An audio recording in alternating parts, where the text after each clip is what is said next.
to you Nebula, a GitHub repository analysis and documentation. I am Debjit Kundu from Team Upcode. So let's dive into what Nebula actually is. So we were going through certain problems during our development career. And what the problem is, we were facing issues with generating documentations, or rather proper documentations, README files, and maintaining quality of code. So we came up with a solution. What is it? Nebula. It can generate README files, it generates structured documentation for your code, and also it provides intelligent insights about your vulnerabilities and whatever you are using in your code. It can actually analyze your whole repository. So, and how does it work, right?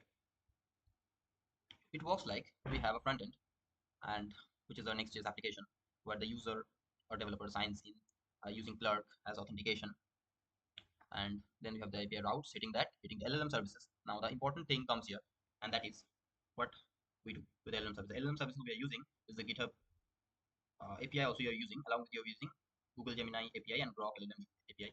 And for database we are using MongoDB Atlas. Now using this Gemini API we are generating vector embeddings for our GitHub repository summary, and for the Grok LLM we are generating all other contents. We will be coming to that in the future sections. Let's understand the work, what our app actually, or what our website rather actually does. So as you can see here, the user signs in to our application, web application, and then it goes, we authenticate the user using Clerk and all, get the auth token and everything. Then the user provides the GitHub URL, right? After providing the GitHub URL, we analyze the GitHub URL. How?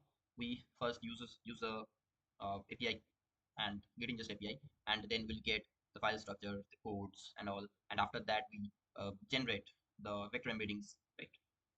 And generate the summary of the whole repository. Why is the summary necessary? I will come to that. We generate a summary, and all this happens only after we have validated the user, right?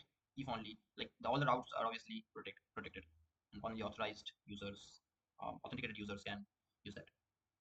Now, while generating these embeddings, we have generated the embeddings. We have formed the code structure all using the LLM, rather Google Gemini LLM to be specific, and also then we have created the summary and documentation. After that, after the analyzation is completed, we give it in front end, and then we can move to the next page. What we do there, we can chat with the LLM.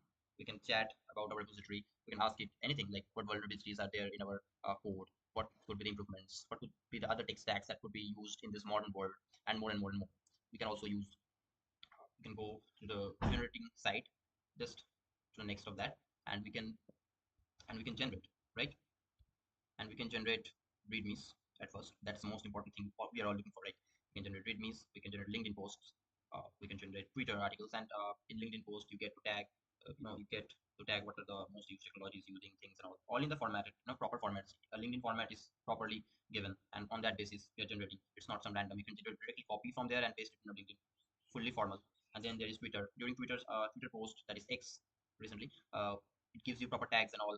You can generate PPTs for your project submission in hackathons with PPTs, and as well as your pitch that you will be saying in the stage, right? We generate all of those, and we store it in our database for further usage. And you can also view your previous sections, right? That whatever you have generated previously, you can see that I have generated a PPT, I have generated this for a particular GitHub repo. You can see all of those, and we are offering all this with certain restrictions on the free tier, but there are other plans also. Now we'll talk to that. Now there are other sections like the other model that is a paid version, where you can generate unlimited of these contents and unlimited repositories. In the free version, we are limiting to a certain amount because the API calls are really expensive, and we have to pay for that. And after all those generation and all, we have also integrated it to a Web3 platform. What have we integrated? We have actually, after generating all your contents, you can redirect to our Web3 platform, and then in the Web3 platform you can publish. You can publish your articles and all, your technical documentation. You can publish there with setting a price. After setting a price, and you can also, and all those are stored in Web3. The Web3 integration has third web as a service. We're using it for most of our works, and also you're storing the articles and all in Web3, so you are obviously protected, and you don't need to think about restrictions imposed by several authorities, right? That's our plan for using Web3 for publishing your articles and all, right, about your new software or whatever you have created. So what are the technologies that we are using? Very easy. We are using front end. We are using Next.js obviously, and we have a backend in Fast API. running at a different server for generating summaries and all. And yeah, the next is another backend is written in Express for the interior parts. That is for the LLM of Grok APIs we are using for generating readmes and other content. For the summary and vector embeddings, we are using Gemini. That is in Flask. Sorry, Fast API. That is written in Fast API. We are using MongoDB database. And yeah, so how is this great, right? How is our project good?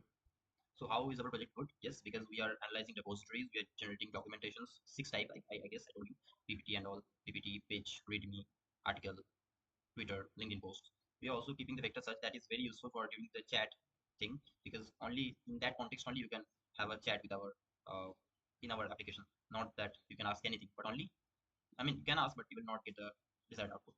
You will not get any output. You have to ask only about specific about your repository. The API references. The API structure I have already mentioned you before, how it works. You have to generate readmes, you can generate summaries at the beginning itself and all. And Nebula is really, really good at doing all these things. It maintains consistency of responses. The responses are very much consistent. You don't give random answers. And then, yeah, this is already mentioned what we are using, the architecture and the aspects of we are using this. The next thing is, how are you thinking? What are we thinking about the future? How are we thinking to improve it, right? About improving, we were thinking of collaborative editing in the future, and also to make the UI UX a bit better. Although it's great enough, but it can be always made better. And to make a good ecosystem with other applications, we were thinking about that, maybe launching a mobile app in the future. That would be very much handy one. And the enterprise features are generally great. You will be getting a proper analytics of your team, whatever you're doing, a proper dashboard and all. That these are the future implementation that we were thinking of. Now, if you think about the monetization, how are we monetizing this? Yes, monetization thing. So in our web 2, the Nebula, how are we monetizing? We have two plans, a free plan and obviously there are some restrictions in the free plan, restrictions on how many content you can generate, right? But in the enterprise plan, pro plan, you can generate as many as you want. There is no restrictions on that, and we are getting obviously money from there. We will be getting money from there. We have also integrated the payments thing. And in the web 3 portion, what we are doing is we are we are we can set the users can set a price amount to their article, that their documentation that they want to publish, and then if someone else has to read it, they have to pay that price. Now at this current moment, the price that someone pays for the article to read it completely goes directly to the author of the article. But in the future, we are going to implement a 2080 policy, that is 20% of the cost that the author is getting, we will be deducting that and taking as platform fees, while the 80% other to the author itself. And that is all. I rest here.